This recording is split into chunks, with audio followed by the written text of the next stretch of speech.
నమస్తే, welcome to Suman TV. నిన్న మొన్నటి వరకు బంగారం, వెండి, ప్లాటినం వంటి ఇటువంటి లోహాలను కొనేందుకు సామాన్య ప్రజలు హడలిపోతూ వచ్చారు. అటువంటి ప్రజలకు నిన్న బడ్జెట్ సమావేశాల్లోని ప్రభుత్వం ఒక తీపి కబురును అందించింది. కస్టమ్ ట్యాక్స్ను తగ్గించడంతో బంగారం, వెండి ధరలు హఠాత్తుగా తగ్గుముఖం కూడా పట్టాయి.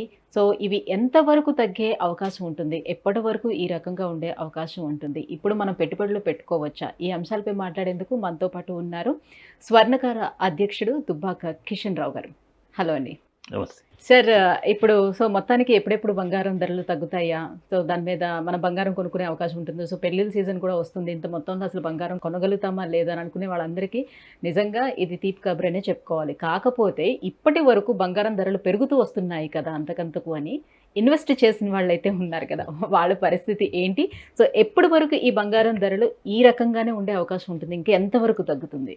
నిన్ననే నిర్మలా సీతారామన్ గారు కేంద్ర బడ్జెట్లో మనకు ఒక 9% డ్యూటీ కన్సెషన్స్ ఇచ్చింది. అంటే 15% నుంచి 6%, 6.5% వరకు 3 మెటల్స్ మీద తీసుకొచ్చారు. దీనివల్ల ఒక 3,500-4 వేల రూపాయలు బంగారం పైన, అంటే ప్యూర్ గోల్డ్ పైన, అలాగే సిల్వర్ పైన 5,000 రూపీస్, ప్లాటినం మీద కూడా అలాగే 3,000 రూపాయల డిఫరెన్స్ కనబడుతుంది. కాకపోతే ఇంకా కొంచెం తగ్గుతుంది, కానీ ఇప్పుడు అనిశ్చితి ఉంటుంది. చాలా మంది దగ్గర గోల్డ్ రిజర్వ్స్ ఉంటాయి. ఇంత భారీ పెట్టుబడులు పెట్టి కొన్నవాళ్ళు తక్కువకు అమ్మాలంటే కొంచెం బాధలో ఉండి కొంచెం కొన్ని రోజుల వరకు డబ్బులు అవసరం ఉంటేనే వాళ్ళు అమ్ముకుంటారు. అంటే వాళ్ళ రీబుకింగ్స్ ఉంటాయి. ఇంకా మొన్నటి వరకు ఏమనుకున్నారంటే ఇప్పుడు మనం ఇన్వెస్ట్ చేసి ఇప్పుడు వరకు పెరుగుతూనే వచ్చింది, కానీ ఎక్కడ తగ్గలేదు కదా, కంప్లీట్ గా అసలు ఎక్కడ కూడా పడిపోతూ రాలేదు. తగ్గినా కూడా మహా అయితే ఒక 100 రూపాయలు 200 రూపాయల వరకు తగ్గుముఖం పట్టింది. సో వేలకు పెరుగుతూ వెళ్ళింది కాబట్టి ఖచ్చితంగా అందరూ దాని మీద దృష్టి పెట్టారు. కానీ సడన్ గా ఇంత తగ్గిపోతే ఎట్లా అవుతుంది? అంటే ఇంకా తగ్గుతుందా అసలు? ఛాన్సెస్ అయితే కనపడుతున్నాయి. ఎంత అనేది ఇంకా కరెక్ట్ గా చెప్పలేము. ఎందుకంటే 2,400 చిల్లర డాలర్స్కు ఒక ఔన్స్, అంటే 31 గ్రామ్స్ ఔన్స్ అంటారనమాట. అది దొరుకుతుంది. చిన్న బిస్కెట్ అంటారు దాన్ని మనం రీకాల్కులేట్ చేసుకుని దానిపైన కస్టమ్స్ డ్యూటీ 6% వేసుకోవాలన్నమాట. వేసుకుంటే ఇది రియలిస్టిక్ రేటు.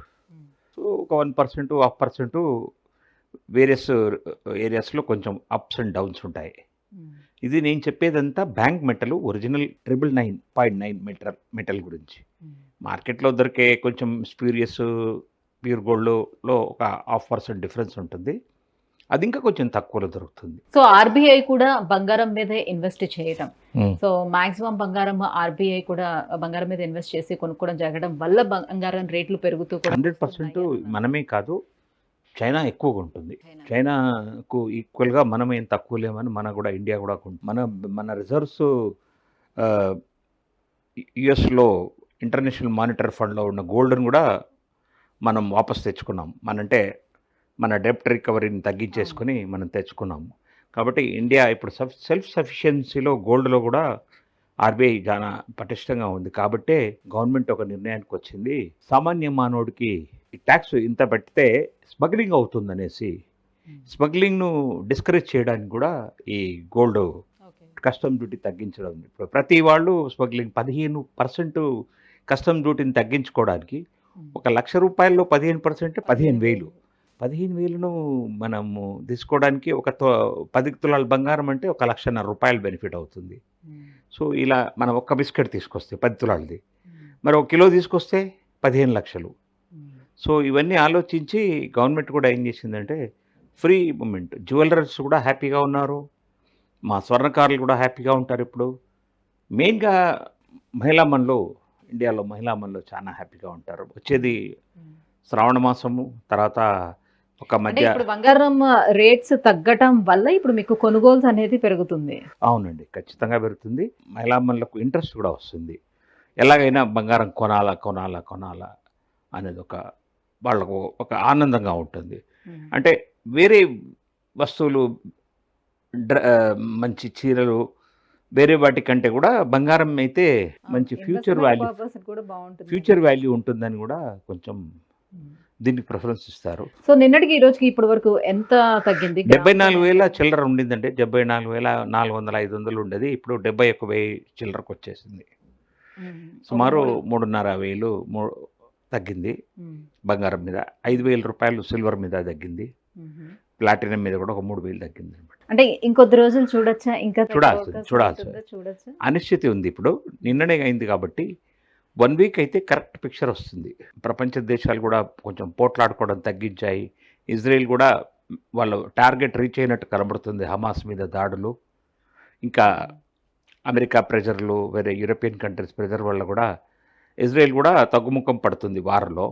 కాబట్టి ఈ ఆయుధాలు కొని బంగారం ఎక్స్‌చేంజ్‌లో ఆయుధాలు కొంటుంటారు. అది కూడా నివారణ అయిపోతుంది.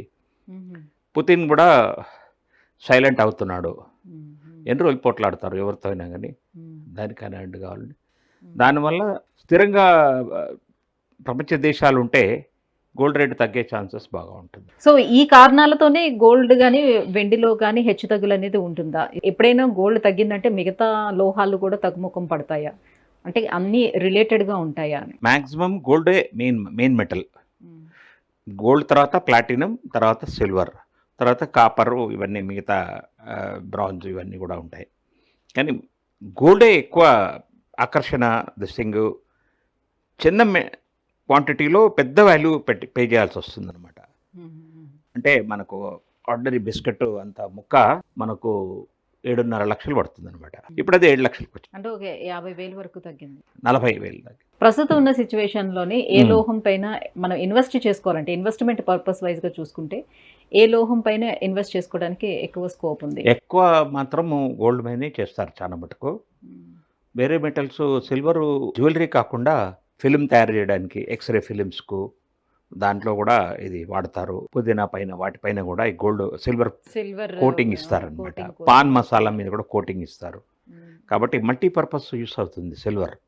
వేరాజ్ గోల్డ్ ఓన్లీ ఆర్నమెంట్స్‌కే వాడతారు. హ్మ్. 99.9% ఆర్నమెంట్స్‌కే వాడతారు. వెరీ తక్కువ ఏదైనా మెడికల్ సో, వాల్యూస్. ఫ్యూచర్‌లో ఎక్కువ వాడకము పెరిగేది ఏ మెటల్ అయి ఉంటుంది? గోల్డేనండి. గోల్డ్. గోల్డే. గోల్డ్ తర్వాత ఆల్టర్‌నేటివ్ చూస్తే మనం సిల్వర్. మీద సిల్వర్. సరే, ఇప్పుడు 22 క్యారెట్ ఆర్నమెంట్ తీసుకోవడం బెటర్ అంటారా? లేకపోతే 24 క్యారెట్ మీద ఇన్వెస్ట్ చేసుకోవడం బెటర్ అంటారా? ఏది సజెషన్ ఇస్తారు మీరు? ఎన్ని ఇంటర్వ్యూస్‌లో కూడా చెప్పాను. గోల్డ్ బిస్కెట్ రూపంలో గాని తీసుకొని పెట్టుకొని మీరు లాకర్‌లో అయినా, ఇంట్లో అయినా జాగ్రత్తగా పెట్టుకోవచ్చు. మీకు అవసరం ఉన్నప్పుడే అమ్మాయిలు మ్యారేజ్ అనుకున్నప్పుడు, లేదంటే మన ఇంట్లో ఏదైనా ఫంక్షన్ ఉన్నప్పుడు, వస్తువు చేయించాలనుకున్నప్పుడు 10 రోజులు, 15 రోజుల ముందు మీరు ఏదైనా షోరూమ్‌కు ఎందుకంటే ఎప్పటికప్పుడు డిజైన్స్ మారిపోతూ మారిపోతూ ఉంటాయి ఉంటాయి. కాబట్టి. మనము ఒకవేళ ఎమర్జెన్సీలో ఈ బిస్కెట్ గోల్డ్ మనం ఎక్స్‌చేంజ్ చేసుకుంటే ఫుల్ వాల్యూ వస్తుంది. అవును. 99.9% హ్మ్. వాల్యూ వస్తుంది. వేరస్ జ్యువెలరీ చేసిన తర్వాత 5-10% తగ్గిపోతుంది. హ్మ్. కాబట్టి రిస్క్ తీసుకోకుండా ప్యూర్ గోల్డ్‌గా ఉంచుకోవడం మంచిది. సరే, ఇప్పుడు 24 క్యారెట్ గోల్డ్ అంటే ఇప్పుడు మనకి కాయిన్స్ రూపంలోనే ఇస్తున్నారు కదా! కాయిన్స్ రూపంలో తీసుకుంటే మళ్ళీ దాంట్లో కూడా వేస్టేజ్ అనేది మనకి అస్సలే ఉండదు. ఒక్క పర్సెంట్ కూడా ఉండదు. మీరు అడిగేటప్పుడే మాకు బ్యాంక్ మెటల్ అని అడగాల.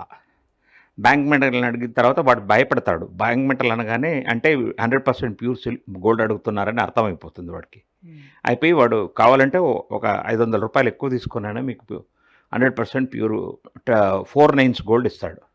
హ్మ్. 4 నైన్స్ కంటే ఎక్కువ ఇంకేది దొరకదు ప్రపంచంలో. హ్మ్. 999.9 ఓకే. అది వరల్డ్ వైడ్‌గా accepted gold. Thank you so much sir. So, బంగారం, వెండి ధరలు ఏ రకంగా ఉండే అవకాశం ఉంది?